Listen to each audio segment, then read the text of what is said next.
Special Delivery. I'm Michael Rand. Wouldn't feel right if we didn't put a bow on this Minnesota Wild season, tie it up after Game 7, Wild versus Vegas. Wild lose 6-2. Disappointing end to this series, no doubt, but a lot of big picture takeaways from this, and I want to talk to Sarah McLellan here, our Wild beat writer, in just a little bit. Kind of get some bigger picture questions about this roster answered for you guys. What did we learn? What do we learn about this team in the playoffs this year? What do we want to know going forward? And what needs to improve if this is going to be more than just a nice little story? Of a team that took Vegas to a 7th game. What needs to happen in the next 1, 2, 3 years to really see this through into some better times? So Sarah and I will try to get to some of those questions in a little bit. First, I got some thoughts on the game. It's still fresh. Recording this not too long after it ended on Friday night. Long holiday weekend coming up, so just didn't want this to sit there and not get talked about for 3-4 days. So hopped on for just a minute here. I think the story of this game was Vegas probably played its best game of the series. Maybe they had a little bit more possession time in Game 5, so you could argue that the result in that game going to the Wild maybe was not quite what was entirely fair, but Game 7, they had plenty of the possession, they had plenty of the scoring chances, and in terms of cashing in their opportunities, they did the best at that in this game. It was their most complete game, I thought, from start to finish, and I don't know if it was the Wild's worst game of the series. I don't know if I'd go out and say that. I would say that Cam Talbot was human in this game. He'd been great almost all series, kept them in things, stole Game 5, absolutely, had 2 shutouts in their 2 other wins. So, maybe he was due to come back to earth a little bit, but he did a little bit in this game. Not that they helped him out a ton, but, there was probably a couple that he wishes he had back, and, that's just life. Wes Walz was on this show earlier Friday, talking about how the goalie that played the best was probably gonna be the key to this game. And while Marc-Andre Fleury wasn't spectacular, he made the saves he needed to make, especially when the game was tighter early in the game, and kind of kept this thing in check. Never let the Wild get the lead. Wild did come back twice from early deficits to get back tied, but never able to get that lead, and that was a big key. One more thing to it. Second period was the killer again. We've talked about this over and over with this series. It's been a problem all season long for the Wild, but again, this game, Vegas outscores the Wild in the second period, 3-1. And then Vegas gets the first goal in the second period, makes it 2-1. You get the Kirill Kaprizov tying goal. Looks like, okay, maybe they're going to be able to withstand this second period problem, but instead Vegas gets 2 more in the period to take that 4-2 lead into the end of the second period in that 6-2 win. Second period told the story pretty much every single game of this series when the Wild was able to more or less hold serve in that period, which has been a problem all year. They were outscored by 15 goals in the second period during the regular season. Much better in the first and third period, and it's not just a fluke. The Wild, as good as they were this year, they're not a maximum skill team. Vegas is a more skilled team. Vegas has better players able to control possession. And when you get that long change in the second period, that is going to benefit better skilled players on teams that can cycle the puck, can tire you out, and get those goals like that. So in the games the Wild won, Game 1, scoreless second period. Game 5, they were able to withstand an absolute barrage by Vegas, only gave up the 1 goal and still maintained a 3-2 lead going into that third period when they were able to escape with that 4-2 win. Game 6, same thing, scoreless second period, carried it scoreless into the third while they were able to get those goals in the third to make it a 7th game. All 4 games that Vegas won, Vegas outscored the Wild 10-2 in the second period and took leads in the second period in all 4 of those games. It tells the story. That's just it. What do the Wild do to solve that? They get better quality players. That's just it. And they kind of got to go through it. They got to learn, what it takes to kind of persevere through those second periods, those long changes as they are, where the bench is further away from their defensive zone. You can't just have the easier dump in from neutral, get it out to neutral zone and play that way. So that's going to be something for them to solve going forward. That there's something there that they need to absolutely fix, whether it's system wise or player wise, and it bit them in this series. But that, as much as that told the story of the series, it's just the story within the story of this series, which is that Vegas was the better team. Big picture wise, I think this was still a good season for the Wild. I think they overachieved in the regular season to a certain degree, certainly benefited from playing in a division that, had some bad teams in it. They feasted on some of those bad teams, but they played the better teams pretty well too.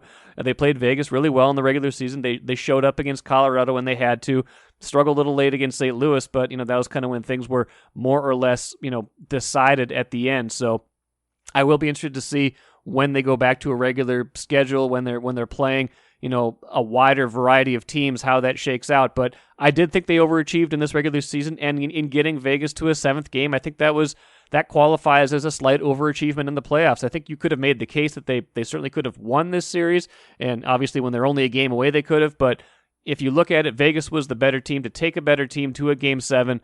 That shows me something about this team. It doesn't mean anything next year. They still have to prove it all over again. They still have to get better, but I think this was still a quality season for the Wild, no doubt about it. Exceeded expectations in both the regular season and the playoffs, and I'll be interested to see where they go from here. Enjoy your money your way when you switch to Royal Credit Union. You can pay friends and family for free, deposit checks on the go, and even get alerts about your account sent in real time. Stop in and open your account today, or get started at rcu.org/yourway. Insured by NCUA.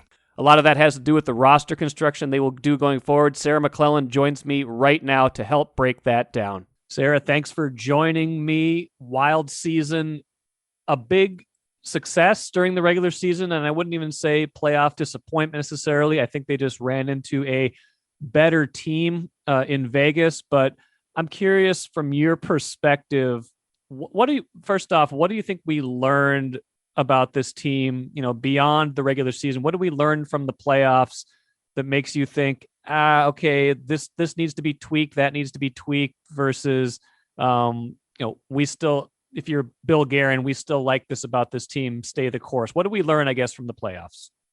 Well, the playoffs are different. I think that's what stood out is, really no matter what happens in the regular season, the playoffs are just at a different level. And I think you've seen that like across the NHL landscape.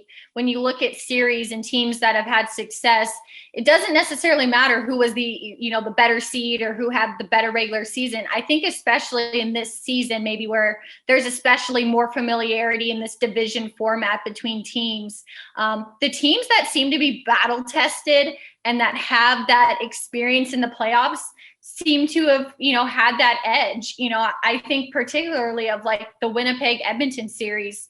Edmonton had this terrific regular season, the top 2 scorers in the league, and they were swept by a team in the Jets that has been there, that has been, on these playoff runs, just kind of knows what it takes. And I think that was really clear too, that, you would see in some of these games, where the Wild would be trailing late in the game, and in the regular season, those third period deficits, seemed like nothing. Like it was very easy. It looked at times for them to just kind of turn it on and come from behind. And, you saw, like in games 2 and 3, it was tougher. It's a different magnitude and level in the playoffs.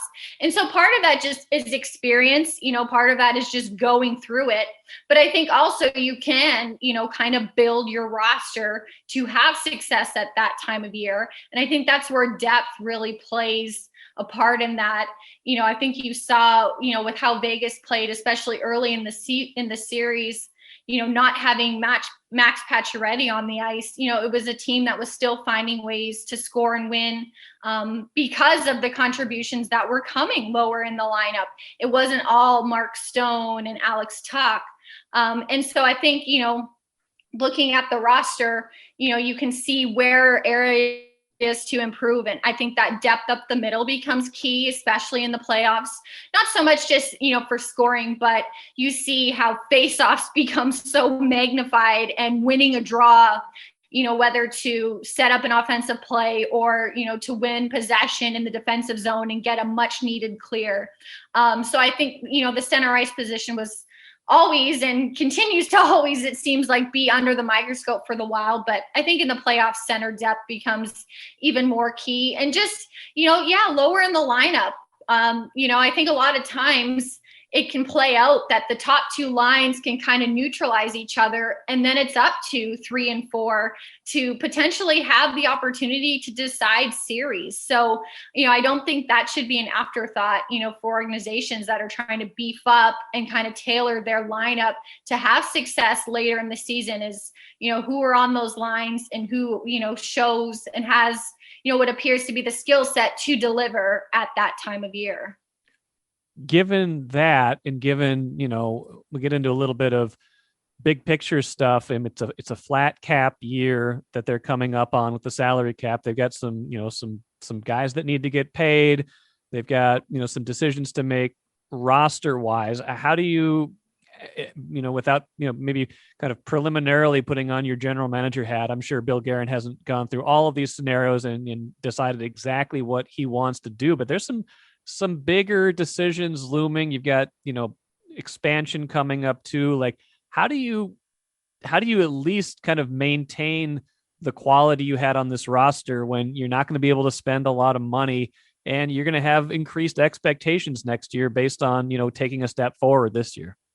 Yeah, it's going to be interesting. And I think it always was, regardless of how the season played out, just because of, whose contracts were expiring. And this was always, to me, kind of set up to be a transitional year because of the players that came in last offseason, with 1 year left on their deals, the Marcus Johanssons, Nick Boninos, Nick Bugstads.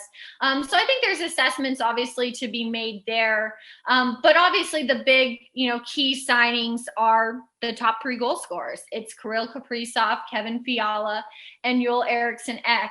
And so those are going to be important and key. And I think what's unique, especially, is the arbitration potential there as well. But, those are the priorities, and all 3 of them clearly, had tremendous regular seasons. Like I said, the top 3 goal scorers. It very much looks like that's now this core of this offense. That's where, the scoring revolves around what those 3 can create. So I think it's obviously pivotal to lock them up and sign them. And, that's going to probably be a big chunk of the budget. As we look now, I'm looking at capfriendly.com and, in a flat cap era, it looks right now that there's, just shy of maybe 18 million in cap space. So you think of those 3 and any other kind of tweaking, that might actually be minimal at this point, with the contracts that those 3 are probably likely to merit, especially coming off career type years for Eriksson Ek. Fiala scores, 20 goals again this season. And then obviously a breakout, campaign for Kaprizov in his first NHL season, which is obviously likely to land him, more accolades, as the front runner of the Calder Trophy for Rookie of the Year. So there's going to have to be some decision making, and I think part of that too will probably stem from how much or how many maybe young players this team feels are ready to slot into the lineup. And so maybe it is a more youthful look next season. But you're right. I think too, aside from the dollars and cents of it, I think part of the lens too of the off-season maneuvering, is probably taking that next step and complementing this group, in a way that it can continue to kind of go up the staircase and continue this evolution that's obviously, started and, underway under the direction of general manager Bill Guerin. You talked about some young players. You talked about quality play up the middle. Marco Rossi could solve a lot of problems if he was really good right away, but that's a lot to ask of someone. Matt Boldy, same thing. How big of a role do you think we should anticipate for guys like that? And, how organizationally, how ready do you think they are to kind of hand those guys the keys, not just as a, hey, come to camp and see if you make it, but boy, top 9 job is yours if you can handle it.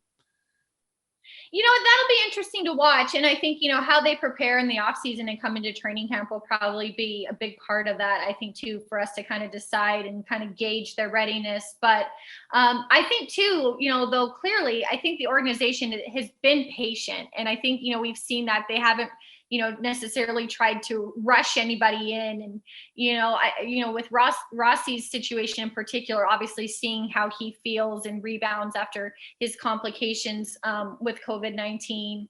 But still, I think that is also probably, if we talk about this last season, this past one being this transitional year, this is probably another crossroads, for next season, of just in terms of, okay, when do you kind of have that handoff and give more of the reins to the youth?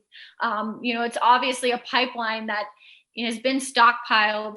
Matt Boldy, a first round pick, Marco Rossi, and even the players that are developing in Iowa, a Kalen Addison, is he ready, potentially to take another step in his pro career after, a solid pro debut in the minors? I think that's probably one of the next big, questions that this team has to ask itself and answer in terms of, okay, when is it time to start kind of passing the torch, so to speak? And maybe it is incremental, maybe it is, a position here or there. I think that's just kind of that next step in the life cycle. And to your point, it probably a lot will be determined by how these players show up, what type of impression they make. But clearly, they were drafted and developed for this reason. Eventually, it's probably got to be time to see what they can do and see how they can mesh and help this lineup. But I think that's the other probably side of this being a key off season is figuring out how much help could come from the youth in the organization. Aside from, just the emergence of some of these players that we talked about already, Kaprizov having a huge impact, even before the season started, we didn't really know what to expect of this team. I don't think a lot of outside expectations were really high. I mean, making the playoffs in a format like this, even if it's 16 teams like it usually is, maybe wasn't as daunting when you looked at how the division stacked up and you're like, okay, there's probably going to be some weaker teams. The Wild could be, in the mix at least for a 4 seed, but they're competitive with Colorado and Vegas throughout the course of the season. What in your estimation, after covering, pretty much every single game this team played this year, what was the defining characteristic that made this a season that, even though it fell short in the playoffs, was such an overwhelming success, particularly in the regular season? I think a lot of it stems from Kirill Kaprizov. I think he, has just taken this team and organization by storm. And, it's a team sport, and he doesn't play goal. He doesn't stand up on the blue line as a defenseman. But I think he's just one of those talents, and we've seen it happen elsewhere in the league. You see when a Sidney Crosby gets drafted. You see when an Alex Ovechkin and a Connor McDavid, take their teams over. And I think, Kirill Kaprizov has done that for the Wild. He has just kind of rejuvenated this franchise, and with his skill set, with his goal scoring ability, with his playmaking. The fact that he came in as advertised, I think, just completely set the tone for this season. And yeah, there was, he had help. Obviously, this was a team, I think, that was very in sync with each other. I think that's something else that stood out, is everyone kind of found their niche and found their role. And there was a lot of definition, I feel like, within this lineup. Cam Talbot comes in and plays well in his first season after being a free agent acquisition. You have a breakout season from Joel Eriksson-Ek, where he looks like that bona fide center that can dominate at both ends of the ice and just be a handful. And Kevin Fiala continues to take strides. So, there was a lot of, I think, ingredients coming together. But I think it all starts with Kaprizov. And if you ask what's different about the Wild from 2019-20 to 2020-21, it's him. He is that factor. And so, I think that stood out the most to me, is how he kind of came in and just provided a lift. And I think that lift was contagious. And you just got the feeling that, even if the Wild was down, and like we talk about these third period comebacks, I think he gave a lot to that. Whether or not he was scoring or finishing, there was a swagger about this team. There was a confidence. And you might say, well, why? Like, this was a team that, had its struggles last season. Its coach was fired. It got, ejected from the bubble playoffs in 4 games. Like, how did they have this attitude and demeanor? And I think Kaprizov came in and helped set that tone.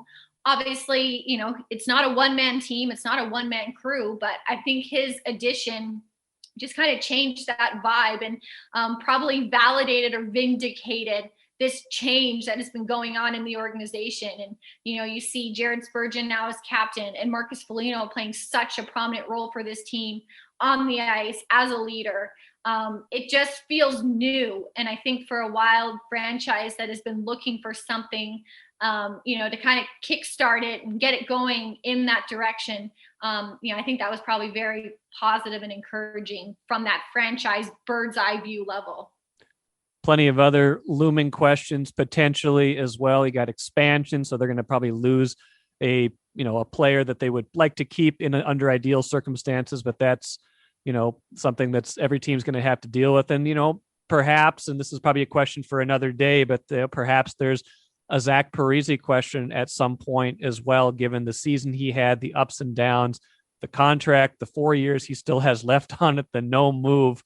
That's going to be a dicey one, whether he's here long-term or not, and how they navigate that going forward. But overall, like you said, a good season for this team, an unexpected success in the regular season. And I think, something you said at the jump here really resonates. The playoffs are just different, and they're going to have to figure out kind of how they're able to make that difference if they're going to take another step as an organization. Yeah, that's fair. And a lot of it comes from just going through it, and it takes time, and it's not something you can just flip a switch. And, even though, the team did bring in players with Stanley Cup pedigree, I think teams still have to go through that together, and like I said, I think you're seeing that across the playoffs, a Winnipeg team that's been together, that's been through it. You just see it. It just translates, and it's different. And, I think what the team accomplished this season and, the regular season success, that's all helpful. And I think that all kind of can help build, to continue the evolution, like I said, that this team is set up for, and it's all part of the life cycle. Plenty more to come. Sarah McLellan, great stuff. Good coverage all season. Thanks for joining me so many times here on Daily Delivery, and we will surely talk again soon. Sounds good. Final thought on Zach Parise. We didn't really get into it too much, Sarah McLellan and I, but he absolutely showed up in the final 3 games of this series. You look at it, he had the go-ahead goal in Game 5 that gave them momentum, helped them steal that game. Had the play along the wall that was the assist that led to the go-ahead goal in Game 6. He scored a goal again here in Game 7 that tied the game. So, Zach Parise, he's got a role on this team if they want to have him. He still is a quality potential top 9 forward. Let's not forget, he led the Wild in goals the 2 previous seasons before this one, and then whatever happened, between management with Dean Evison, whatever happened. I don't know if that's fixable long-term, whether what he did in the playoffs gives him more of a role next season, whether this is just unfixable and they need to figure out a way to move him out of here. But that's a big question they got to solve in this offseason. But I thought the way he played in the playoffs in those last 3 games after being a scratch in the first 3 showed something that maybe he's still got a role in this team. But again, we'll have to see that going forward. Thanks for joining me here. Again, Michael Rand on Daily Delivery, special edition here. We'll be back at it on Tuesday. Thanks for listening as always, and we'll check you again on Tuesday.